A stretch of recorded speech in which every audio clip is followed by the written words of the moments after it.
So yan, what's up mga sir? Ayun, good morning sa inyo lahat. Yan, may dito na sa atin ano, TMX na habal. Bali, from Guidan to mga sir. Yan. So yan na muna kasi kasuyin natin kasi ito process pa yung pyesa, wala pa.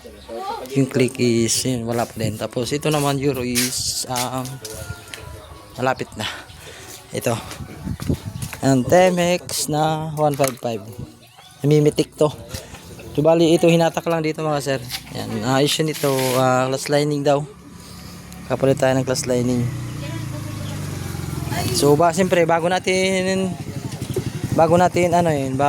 buksan yan, kahit bago natin binubuksan dapat is pinapaandar natin. So kasi umaandar naman to. Check natin kung ano yung kasi marami pang gagawin dito. Tune up, then magneto kit. So papaandarin muna natin to mga sir. Para sure. Nas. Ako na may putos o kamo may putos? Check natin. Ikaw na magputos. Doon ko anak sa putoson. Namimit?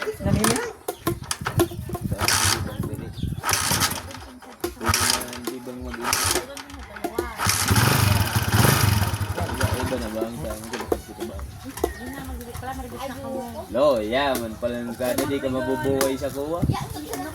Hindi ba nakuha? Ha?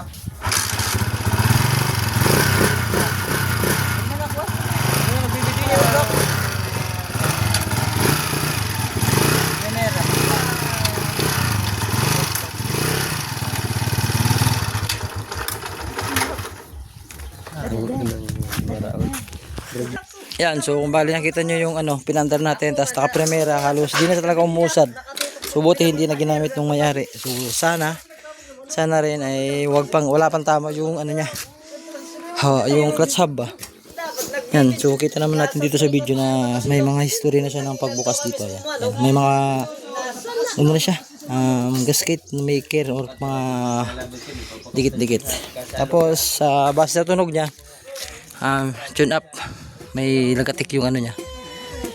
Yan, tapos sa magneto kit kasi may tagas to mga sir yan. So bali ito is bababa na lang natin kasi mas makakabuelo tayo pag nakababa. Yan, bababa natin to mga sir. Yan, baba ko muna.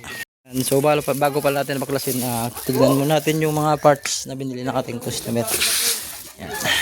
So bali yung pinabili natin sa customer kasi ito nag-canvas na sa atin bago dito dinala. So bumili siya ng mga pyesa. Sabi ko, yung kung magpapalit din naman is original na bilhin mo. Bali ito bilhin niya gasket from Honda Prestige ata ito mismo yan, original yan mga sir. Yan, kung makita niyo yung gasket niya. Andito pa yung mga resibo. Yan, Honda Prestige yan. Tapos ito sa magneto kit to. Original din to, Honda Prestige. Ito yung price niya, 824. Yan. Ito ang original na magneto kit ng TMX. Yan ang price niyan.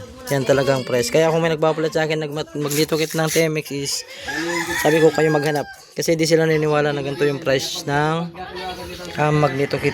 So yan, Honda Prestige yan. Resibo to mga sir. Ito yung glass lining niya. Original din to. Yan. Tapos ito lang gagamitin muna niyang oil. Ano to? Citroen 40 blue. Ay red. So mas maganda dito yung sana yung kulay blata. O kaya nag-advance na lang siya. Dito lang nakabawi ng konti. Pero goods na ito basta bago. Yan. Yan, ito yung price niya mga sir. Flat slide sa yan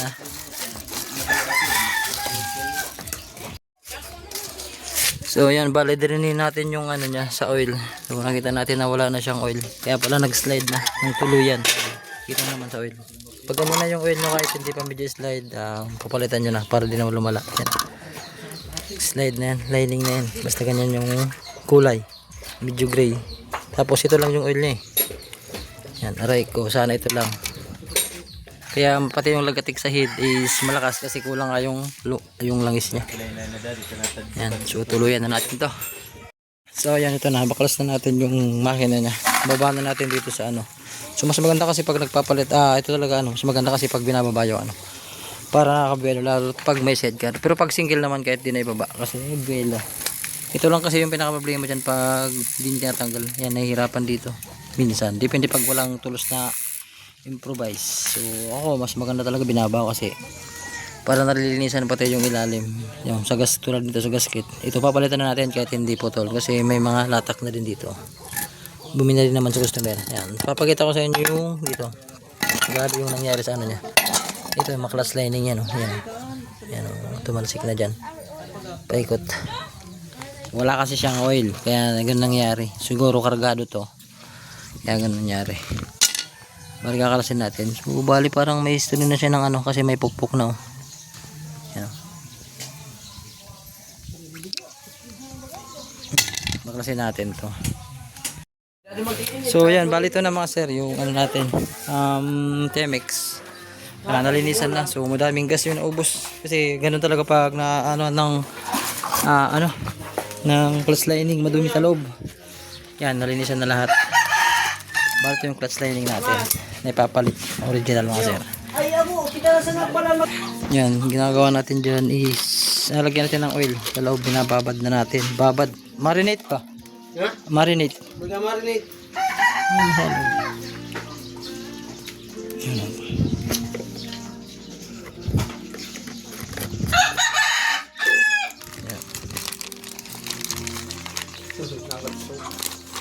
Nabawad sa suka, crunchy. Dapat tarong-tarong ko pa kadi ako. Buray na. Yan, so bali yan, goods na. Babad na natin to. Salpak na. So yan, bali all goods na to mga sir. Yan, so bali ano na, hinabot tayo ng 5. So kanyang umaga to, so madami kasing nakasingit. Yan, so bali goods na to.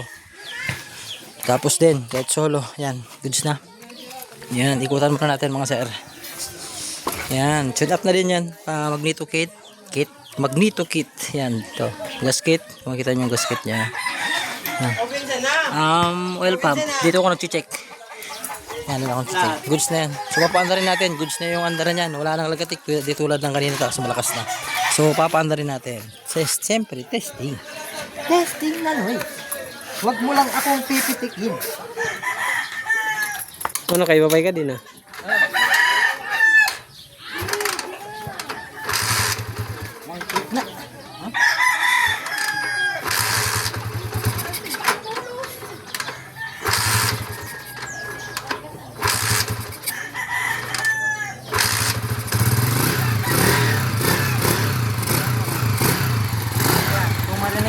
Sa makina niya, wala na siyang kalansing. Di tulad kanina, maingay.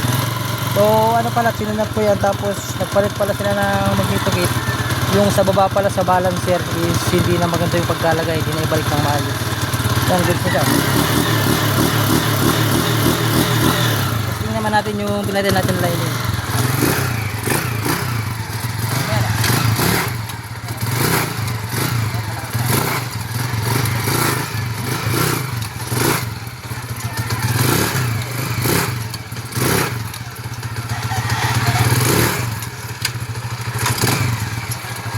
Goods na siya.